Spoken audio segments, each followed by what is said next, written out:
turn around when it is safe to do so.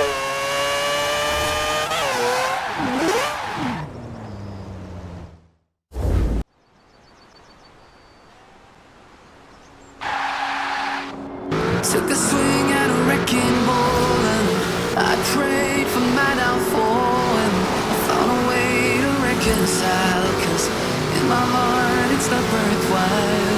It's a bloody battlefield there, somewhere down under the sea. In the end it's all the same. All we can do is play the game. Oh, In 400 yards, say turn goodbye. right. Refuse to question why.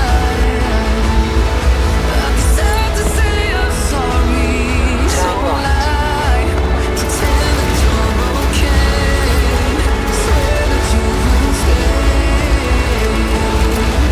Keep trying for one day. I'm sick of all these lies. Don't care if I capsize. There's nothing left for me to hide. Don't wanna live a lie. 400 Too many yards, lows, too many turn left. highs. Too many things to criticize. And so I leave it all behind. Don't wanna live a left. lie.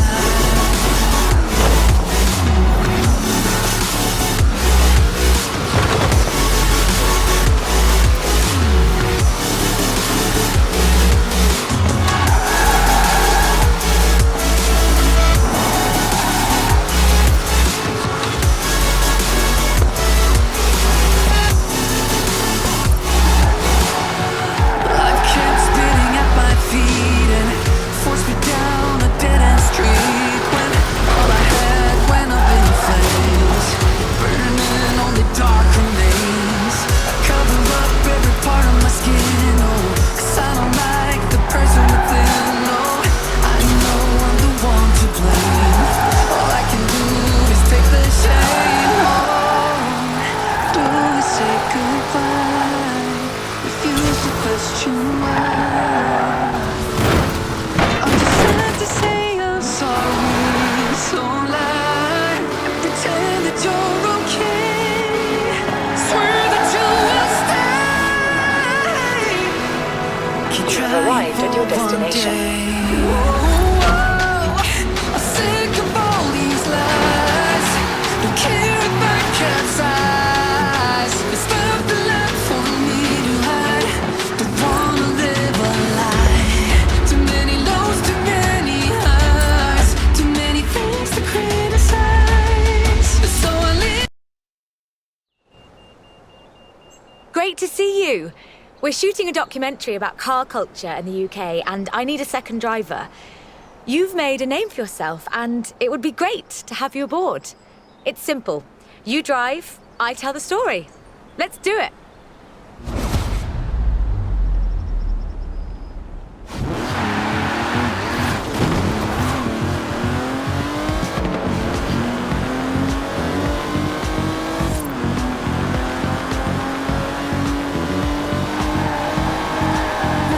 From Aston Martin to McLaren and Bentley, Great Britain is home to over a century of automotive excellence. I'm Rebecca Dawson. Welcome to British Racing Green, a documentary celebrating that history. The Aston Martin DB5 Vantage was the quintessential Grand Tourer of the 1960s, combining British engineering and Italian design.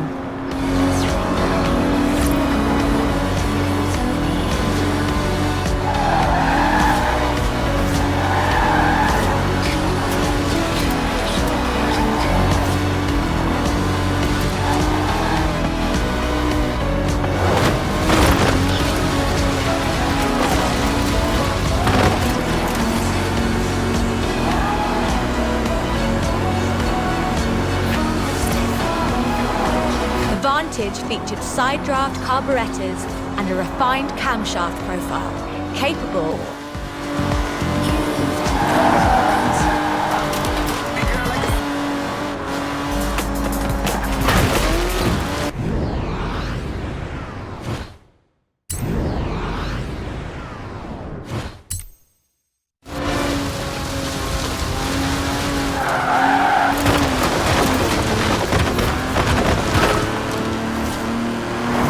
Clean lines of superleggera's bodywork, reclining seats and wool carpets created a car that was luxurious as well as fast.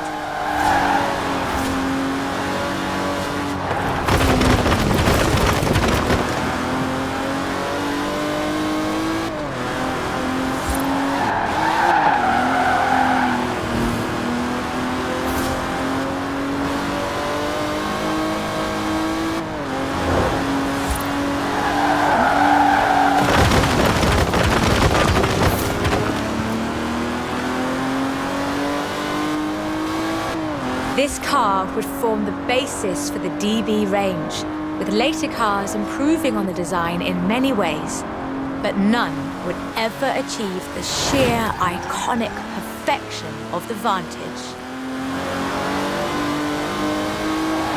In 200 yards, turn left. Turn left. For all of its beauty and engineering perfection, only 65 of these beautiful machines would ever be built. If you own one, you own a piece of British history.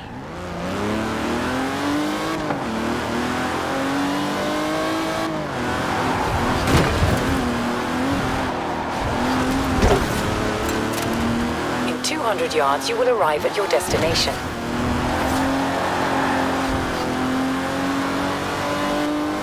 The silver DB5 would be immortalized in half a century of cinema. The classic Aston Martin. But in 2016, a new DB was unveiled, heralding the dawn of Aston Martin's second century. The DB11 is the first production turbocharged Aston Martin. But is it a worthy successor to that legacy?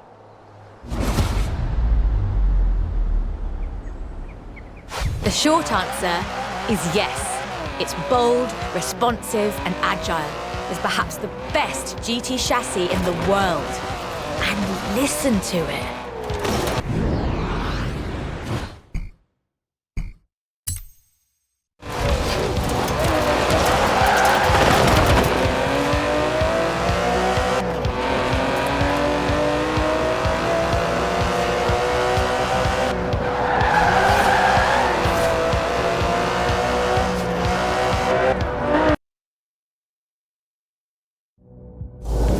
Boasts a top speed of over 200 miles an hour.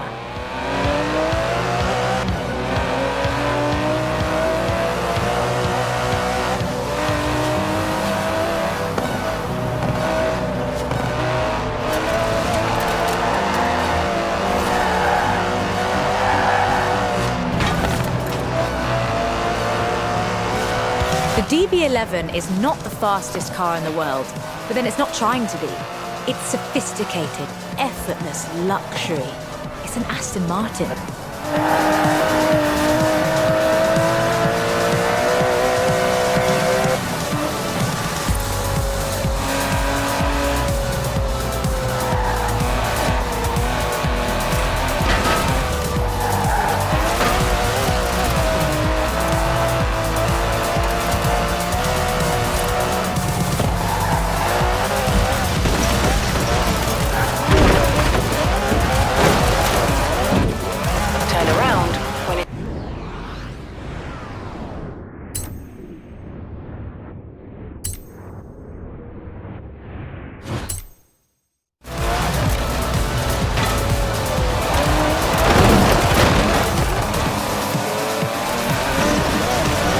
The DB11's front strakes channel air to create a virtual spoiler, providing downforce without compromising the car's clean lines. Brilliant.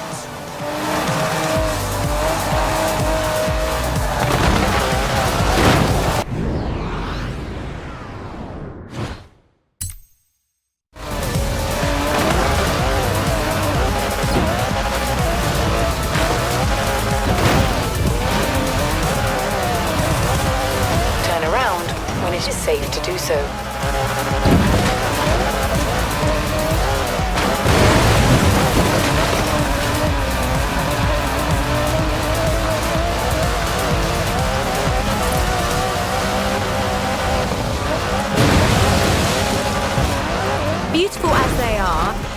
Martins are only one of many cars made in the United Kingdom. Let's see what else is out there.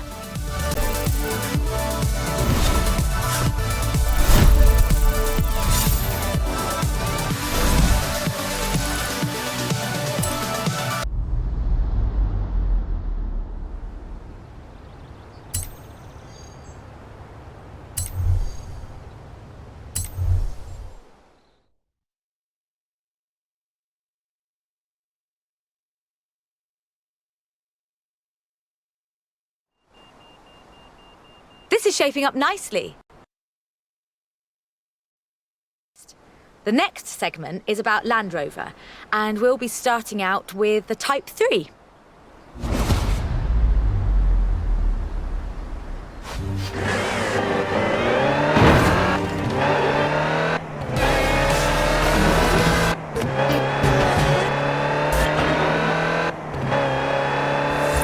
Land Rover, the British sports utility vehicle. But before that, they were actual utility vehicles. Solid, tough trucks, unstoppable over almost any terrain. In 400 yards, turn left. The Land Rover Type 3 marks the point where that shift begins, and we'll be looking at what that meant.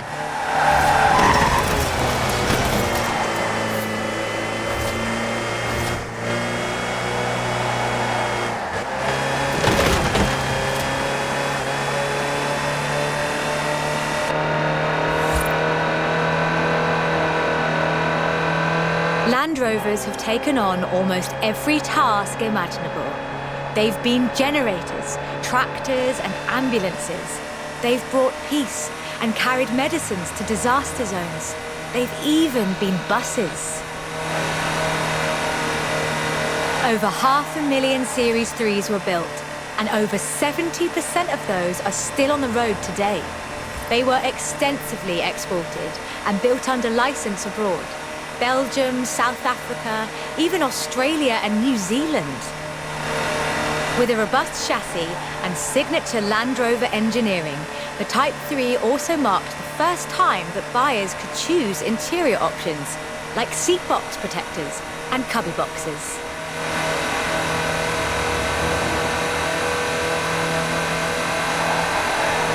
That trend continued, and by 1982, Land Rover were offering the county spec Type 3.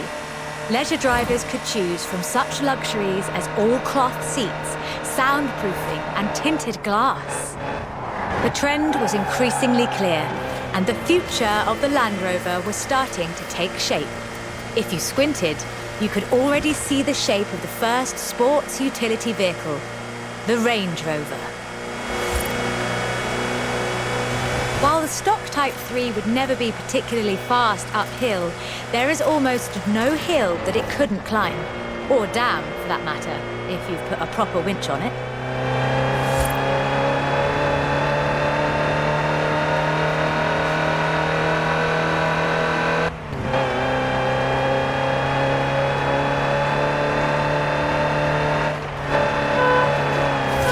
In 1978, a Series 3 was custom-built for Her Majesty Queen Elizabeth II.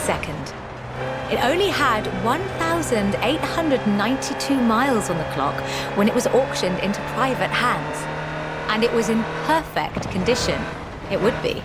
After all, she trained as a mechanic in the 1940s and will likely remain the only royal able to strip and rebuild an engine.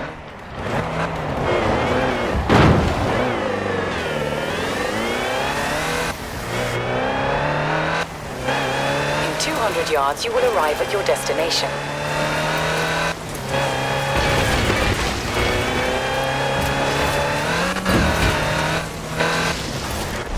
Along with the Range Rover, others would follow. Discovery, Defender, and the Freelander. Each a more sophisticated and enjoyable utility vehicle. But none of them were a replacement for the Type 3. They were a different kind of car.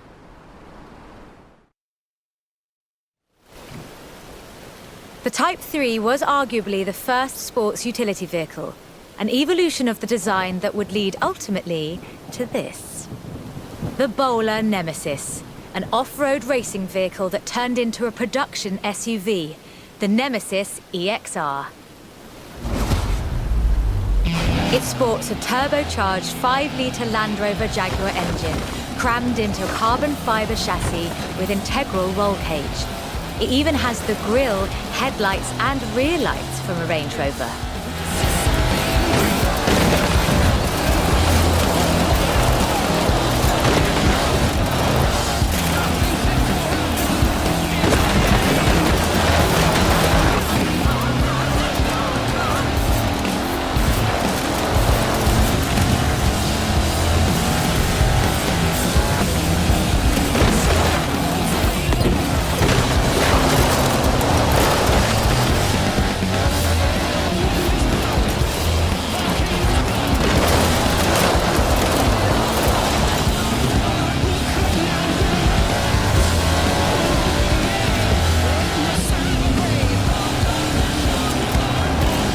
If you want to see what the Type 3 would be like if it ever stopped doing important things, this is it. And it's beautiful.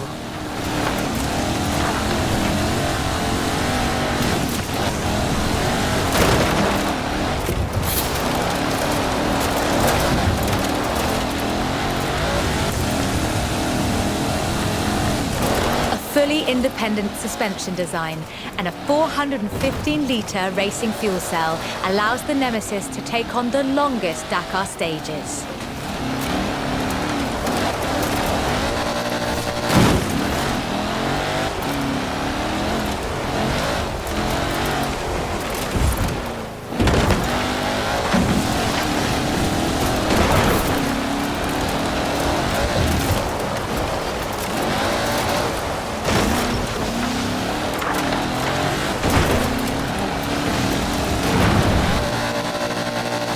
This is an all-terrain supercar. That's the only fair description for this. But that's what you get when you build an SUV with Land Rover DNA.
Hope you're enjoying yourself. I know I am.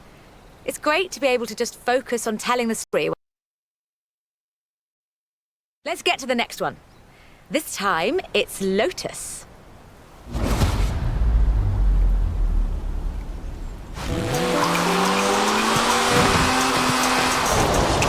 Turn around when it is safe to do so.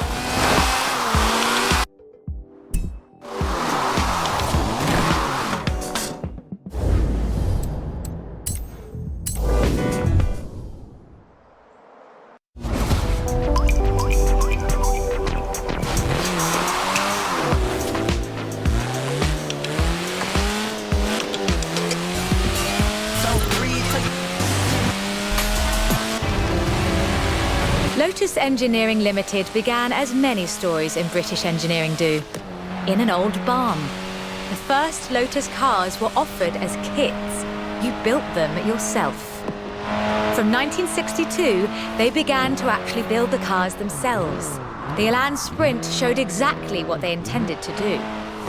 Built around a steel backbone with a fiberglass chassis, the Sprint weighed in at a meager 687 kilos parked on the curb. On the road, this translated into brilliant agility and fantastic performance.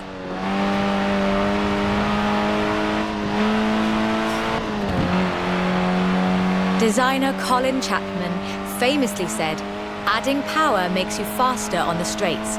Subtracting weight makes you faster everywhere."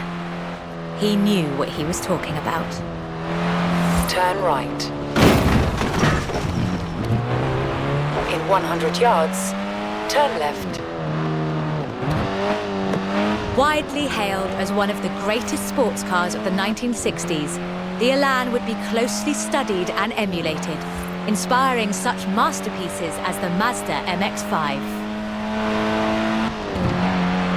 The Elan has all the energy, style, and enthusiasm you would expect. Bold, quick, and fun. So much so that they put it in the name.